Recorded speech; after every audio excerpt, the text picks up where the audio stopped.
প্রতিটা প্রবাসী স্ত্রীদেরকে অনুরোধ করতেছি পরিপূর্ণ ভিডিওটা দেখে যাবা। হয়তো নিজের জায়গা থেকে নিজেরা একটু সতর্ক থাকবা। তোমার মতলই একটা বোনের লাইভ হিস্টোরি, তার পরিচয়টা আমি দিতে চাই না। সেই মানুষটার কান্না দেখে হয়তো ভিডিওটা প্রয়োজন মনে করলাম যে মানুষ হয়তো সতর্ক থাকুক।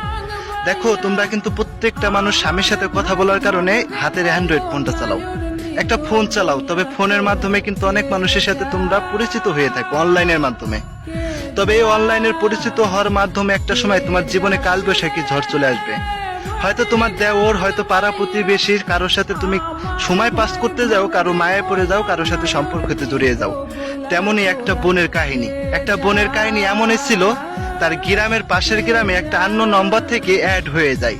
তখনই তার সাথে কথা বলতে থাকে, অথবা কথা বলতে বলতে বলতে বলতে একটা সময় তারা মন আদান প্রদান করে ফেলে, মানে একে অপরকে ভালোবেসে ফেলে, একে অপরকে অন্ধের মতো বিশ্বাস করে ফেলে। এই বিশ্বাসটা করা ছিল একটা প্রবাসীর স্ত্রীর সব থেকে একটা ভুল পথে সে পাও বাড়িয়েছিল, কাউকে বিশ্বাস করে ভালোবাসা।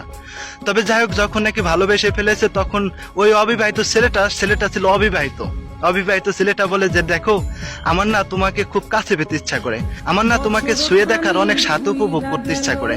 তখন ওই প্রবাসীর স্ত্রীটা রাজি হয় না, হয়তো ভালোবেসে ফেলেছে আর না দিলেও তো হয়তো পারে না।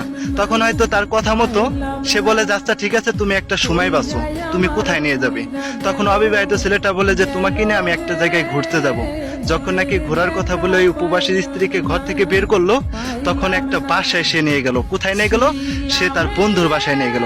বন্ধুর বাসায় যখন ওই ছেলেটা নিয়ে গেল, অবিবাহিত ছেলেটা প্রবাসীর স্ত্রীকে, তখন ওই বন্ধুর বাসায় তার সাথে অনৈতিক কিছু কাজ করলো।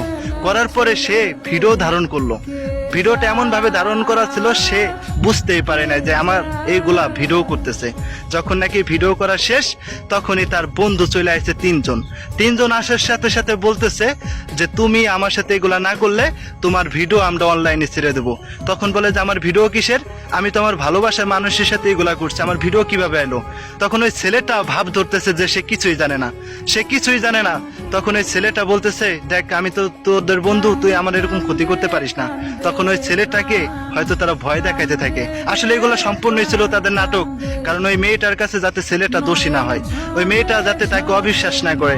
কিন্তু ওই ছেলেটা কিন্তু নিজে স্বইচ্ছাকৃতভাবে বন্ধুদের হাতে তার ভালোবাসার মানুষটাকে তুলে দিয়ে থাকে।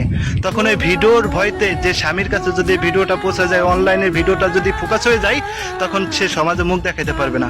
তখন 3টে পুরুষ তার সাথে অনৈতিক কাজ করে থাকে। এরকম হাজারো প্রবাসীর স্ত্রীর জীবনটা এইভাবে শেষ হয়ে যায় থাকে।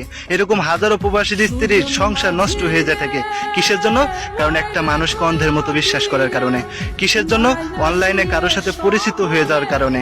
প্রত্যেকটা প্রবাসীর স্ত্রীদেরকে একটা কথা বলি, শোনো রে বোন, তোমার স্বামীর উপরে কাউকে কোনোদিন তুমি বিশ্বাস করতে পারো না। তোমার ফোনে যদি কোনো সমস্যা হয়ে থাকে, তোমার স্বামীর সাথে পরামর্শ করো যে কার কাছে গেলে তোমার ফোনটা ঠিক করতে পারবা। তোমার আশেপাশে কারোর সাথে পরিচিত হইতে হবে না, তোমার কারো বিপদে কারো ডেকে আনতে হবে না। তোমার স্বামীর সাথে আগে পরামর্শ করবা। যে তোমার অতি আপন হইতে আসবে, একটা সময় মনে করবা সে তোমার অতি ক্ষতির কারণ হয়ে থাকবে। মানুষের স্বার্থ ছাড়া কারোর সাথে মিশে না বোন। তুমি প্রবাসীর স্ত্রী, তুমি কারো কাছে 2টা টাকা চাওয়ার আগে তোমাকে দিয়ে থাকে। তুমি প্রবাসীর স্ত্রী, কাউকে ডাক দেওয়ার আগে তোমার দুয়ারে এসে দাঁড়ায় থাকে। বুঝে নিও তাদের ভিতরে স্বার্থ আছে। বিনা স্বার্থে কথাই আছে না, সুলার তরি বয় না, আর স্বার্থের কারণে লোহার তরি বইতে থাকে মানুষ।